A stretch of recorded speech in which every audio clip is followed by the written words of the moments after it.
The forest didn't care that Ethan was pissed. It didn't care that his hands shook as he gripped the straps of his hoodie, or that his sneakers were already caked with mud the color of dried blood. It just kept going. Endless rows of twisted black trees, their crimson leaves dripping sap that smelled faintly of rot. The air was thick, humid, pressing against his lungs like a damp rag. Every step south felt heavier, the pouch of gold coins jingling mockingly in his pocket.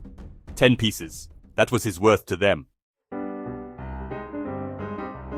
"Heroes," he muttered, kicking a rock into the underbrush. It skittered away, swallowed by ferns that rustled with something alive. Too small to be a threat, he hoped. Bunch of assholes with shiny titles. Jake's smug grin flashed in his mind, followed by Hadley's cold pragmatism. "Survival," he'd said. Ethan spat into the dirt. Survival didn't mean abandoning someone 2 days into this shit show. The path was barely a path, more a suggestion of trampled earth winding through the trees. He'd been walking for hours, the purple sky darkening to a deep violet streaked with those eerie golden veins. No sun, no moon, just that pulsing glow. His stomach growled, a sharp reminder he hadn't eaten since yesterday's vending machine sandwich. The dead adventurer they'd found. His satchel had only held the gold, a rusted dagger, and a moldy scrap of bread no one dared touch. Ethan regretted not fighting for the dagger now.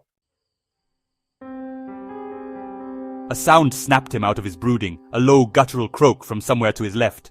He froze, heart thudding.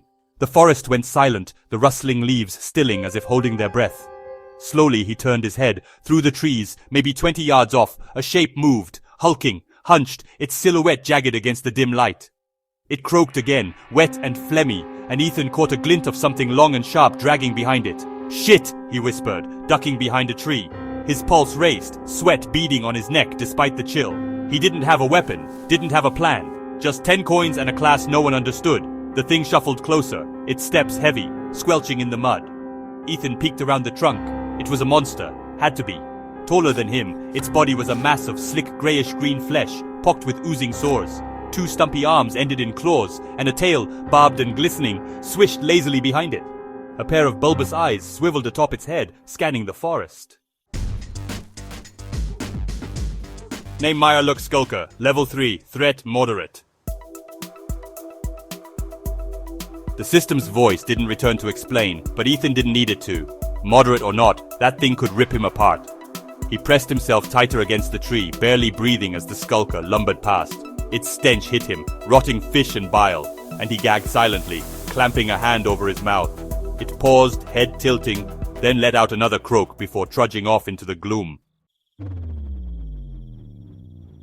Ethan waited until the sound faded, then slumped against the bark, his chest heaving. "Okay," he rasped. "Okay, I'm not dead. That's something." But the encounter left him rattled. This wasn't a game. He couldn't respawn if that tail skewered him. He needed food, shelter, a weapon. He needed to figure out what the hell Echo Weaver was before something worse found him. The path eventually widened, the trees thinning to reveal a ramshackle village nestled in a shallow valley. Smoke curled from chimneys, and crude wooden walls ringed the settlement, topped with sharpened stakes. Figures moved within, humanoid, but too distant to make out. Ethan's relief was tempered by caution. If his class freaked out his own classmates, what would strangers think? He approached slowly, hands in his pockets, trying to look non-threatening. The gate was guarded by a wiry man in patched leather armor, a spear propped against his shoulder. "Hold it," Torrin barked, eyeing Ethan up and down. "Who are you, and what's with the weird rags?" He jabbed a finger at Ethan's hoodie and jeans. "Ethan, he said, swallowing. "I'm new here, just passing through." Torrin squinted, then snorted. "Another summoned one, eh? You lot have been popping up lately. Fine, get in, but no trouble, or I'll gut you myself." He stepped aside, waving Ethan through. The village, called Duskhollow according to a weathered sign, was a grim little place. Mud-slick streets wound between sagging huts, their roofs thatched with straw and bone. People stared as he passed, their eyes hollow, their clothes threadbare. A butcher hacked at a slab of meat that looked suspiciously like the skulker's flesh. A child with a missing ear kicked a ball made of rags. The air stank of smoke and unwashed bodies. Ethan found an inn, a squat building with a crooked sign reading The Broken Fang. Inside, the common room was dim, lit by flickering oil lamps. A handful of patrons hunched over mugs, their classes visible above them. Bog Trapper, Ashen Cook, Grave Dust Scribe. Nothing epic or legendary here, just common folk scraping by. The innkeeper, a stout woman with a scar across her cheek, glared at him as he approached the bar. "Mara, level 9, Ironbark Brewer. What do you want?" she grunted. "A room," Ethan said, fishing out a gold coin. "And food, if you've got it." She snatched the coin, bit it, then nodded. "Stew's on the fire.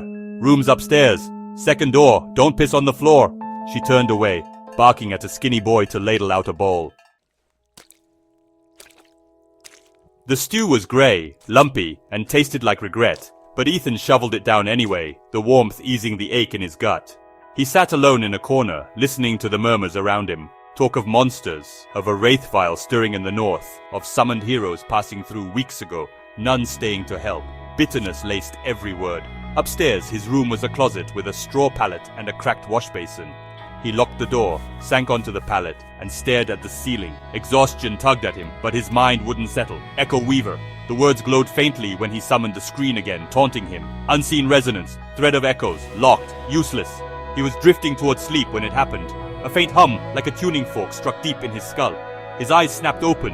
The room was unchanged, but the air felt heavier. The hum grew, vibrating through his bones, and then he felt it. A presence, not in the room, but beyond it. Downstairs, in the walls, in the village itself. He sat up, pulse quickening. The hum wasn't random, it was a pattern, a rhythm, echoing back to him like sonar pinging off something hidden. He focused, and the golden text shifted. Skill unlocked. Unseen resonance, level 1. Description: sense the echoes of the world around you. Detect hidden truths, presences, or threats within a limited range. Ethan's breath caught. He closed his eyes, letting the hum guide him. It pulsed stronger from below, sharp, urgent. A threat, something wrong. He grabbed his pouch, crept to the door, and eased it open. The inn was quiet, the lamps dimmed, but the hum screamed now, pulling him downstairs. In the common room, Mara stood behind the bar, polishing a mug. She didn't look up, but the hum zeroed in, not on her, but on the floor beneath her. Ethan's eyes narrowed. The boards there were uneven, scuffed, as if recently disturbed. The hum spiked, and a new text appeared. Hidden trapdoor detected, presence below. Unknown entity, level unknown. His mouth went dry. Something was under the inn, something alive waiting, and he was the only one who knew.